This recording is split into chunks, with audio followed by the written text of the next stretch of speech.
Okay, we're going to begin today getting into some of the different theories of career and vocational guidance. We're going to be getting into chapter 2 today, which are trait and factor theory, or generally called fit theories or matching theories. The philosophy here is know as much as you can about the person or the self of the person, the knowledge of occupational information, and then the overlap between the two is what's considered fit, or what Frank Parsons called true reasoning.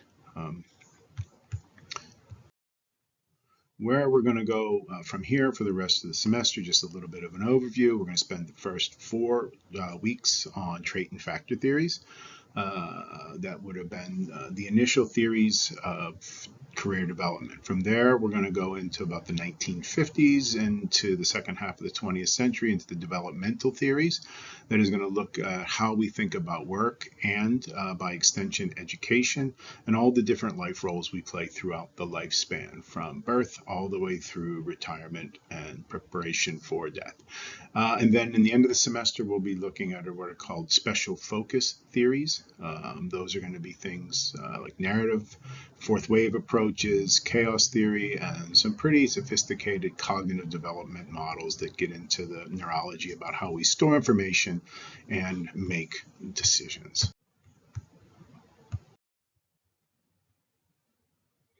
So again, today we're going to start with Chapter 2, Trait and Factor Theories. We're going to be talking about originally Frank Parsons and his theory of occupational choice and vocational guidance.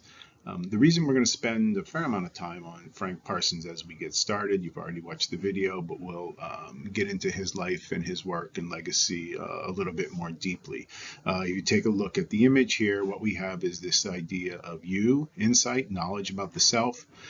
In the yellow circle is information about different occupation, careers, and then by extension, majors or academic and training pursuits. And then the overlap between the two, the Venn there, is what's called matching or fit. And that's why it's called the traits of the individual and the factors that are required to actually choose a career or eventually to do well, to be happy, and to be satisfied in that career. The different theories that we're going to be looking at, and there are going to be 4 in the trait and factor theories, are Frank Parsons' occupational choice vocational guidance, the initial career theory, the work adjustment theory, which is the Minnesota point of view. That's E.G. Williamson and his colleagues post-World War II at the University of Minnesota, who come up with all the different ways to assess and explore these 2 different factors, the knowledge about self and information about the world of work. It's going to be very assessment heavy. When you take your assessment class, you'll see that M in the MMPI. More often than not, the M means Minnesota because it is actuarial psychology, which means anything can be measured, data can be gathered, and insight can be assessed out of the data, and good decisions can be made. It's the Minnesota point of view. Again, very big in career development theory, but also in all forms of assessment, and that comes out of the work of E.G. Williamson and his colleagues and proteges at the University of Minnesota, about 1950 through about 1980 is when they're doing most of their work. From there, we'll go into Holland's theory of types, a really cool model that actually is quite useful today. Very simple form of a self-directed search and assessment that allows people to focus most especially on interests only, and correlates those kinds of interests with careers where people tend to be satisfied and successful, and you match up the types of people with types of jobs. And then finally, we'll finish with a personality profile, the Myers-Briggs type indicator, which is just taking, again, matching the personality of the individual and the personality of people doing that work who tend to report being satisfied and happy with that work.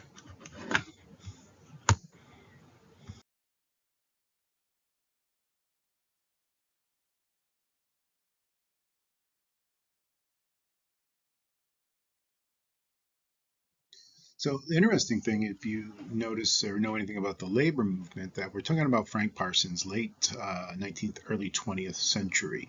About that same time, there was another Parsons, Lucy Parsons and Albert Parsons, who were also quite well known.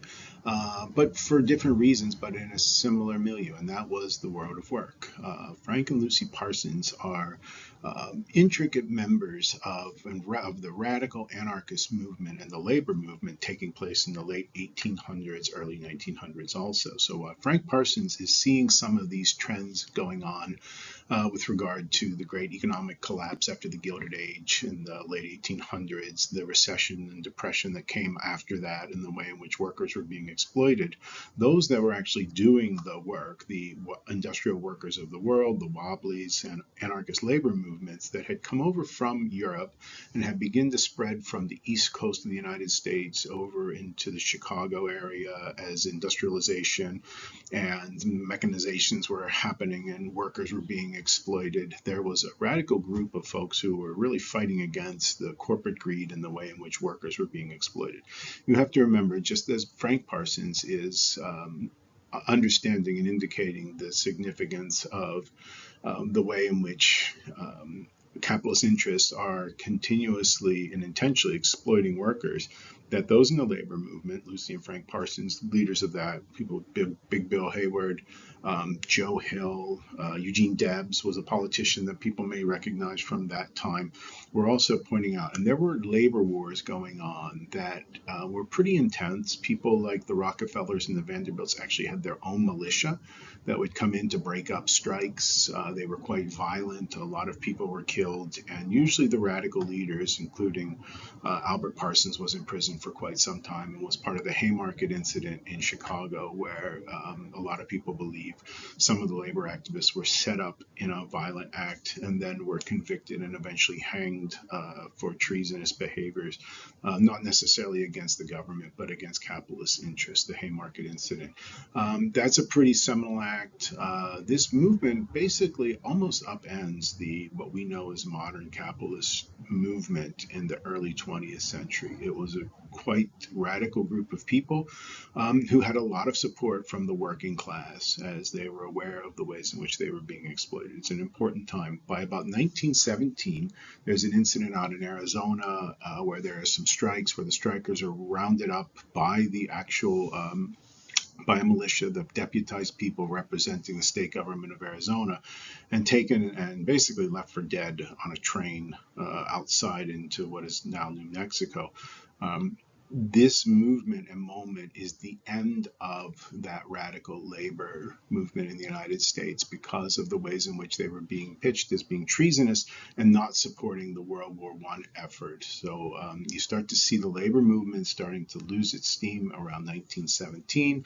And then by the early 1980s, when Ronald Reagan eventually fires all of the air traffic controllers who go on strike, you basically see the end of the modern era of the labor movement, which is actually having a resurgence today. But so what we're talking about with Frank Parsons as a social activist and as a person who was really keenly aware of what was going on, there were other folks in other movements and moments also trying to fight against some of the ways in which workers were being exploited. Frank Parsons tries to do it through helping people to make good choices, finding a career rather than taking a job at which they were being persistently exploited.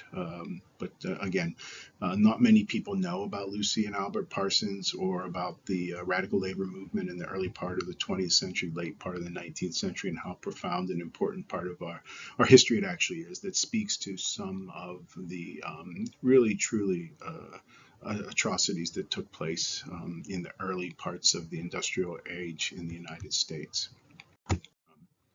The other context of what's happening at the time here in the late 18, early 1900s that is going to coalesce into the counseling movement, and why Frank Parsons is so important is as he's doing his work, helping people begin to make career choices, getting information about the world of work, gathering insight about themselves, and working towards securing better employment and a career in a way in which he's getting to know people, he's talking to them, and things that as we talk, well, you'll start to realize it starts to sound a whole lot like the humanist counseling movement that comes about 50 or 60 years later, Carl Rogers and some of the existential stuff, which is insight, geared towards action and collaborative creative approach to helping people better their lives. That's happening along the same time when folks in certain parts of the United States are becoming aware of the psychoanalytic movement and psychodynamic movement taking place in pre-World War II Europe. So that's the work of Freud, Adler, and to some extent Jung. So these two forces coalesced together in the early part of the 20th century to create the very, very beginning of what we now know as the counseling movement. So you're starting to think about how that first Silka dynamic is starting to happen. The behaviorists are beginning to emerge a little bit. And right in the middle of all that is Frank Parsons sitting down and beginning to interview people, beginning to gather information about themselves and knowledge about the world of work, and help people make autonomous choices with significant implications for their future.